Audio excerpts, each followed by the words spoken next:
Right, it's 4 out of 4 so far as Jersey's long-distance swimming club attempt to notch up a record 6 solo crossings of the Channel in one season. Our own Channel swimmer, Eric Blakely, has been at sea with them. As the list of locals achieving the sport's blue-ribboned event grows ever longer, it's tempting to think it's getting easier, but it's not. Go for it, Sal! This is Sally Minty-Gravett's fourth crossing. All the best! Just keep smiling! It's a gruelling 21 miles from Dover to Cap Greenay, and because the tides flow up and down the channel, you're pushed off course, and most swimmers end up covering 30 to 40 miles. Also on the same tide as Sally, Dr. Ilse ITV, a South African currently working at Jersey's General Hospital.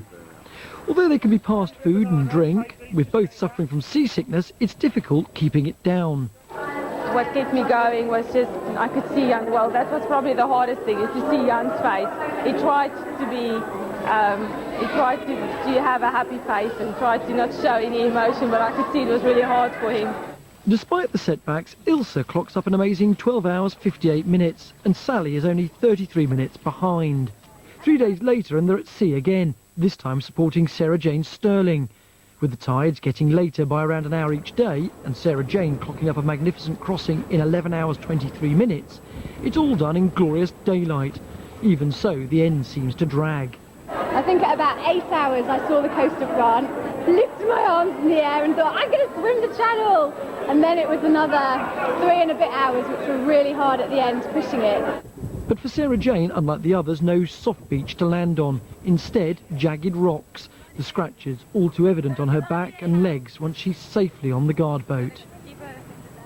Just under 12 hours later, coach Sally is back at the helm. In the water this time, Ian Jones. Sarah Jane's also there, but the swim has taken its toll. He too finds the final 3 hours tough. If you don't actually push it for the last 3 hours, you end up getting the current sort of takes you down the coast and you end up having to swim an extra 2 hours. So, yeah, I was told that I had to really get a move on. Yeah, it was really uncomfortable. So, 4 out of 4 so far and another 2 to go. And more booked for next year. You know, it's not about the time, it's about getting to French soil. And we've all done it, and, you know, there we go.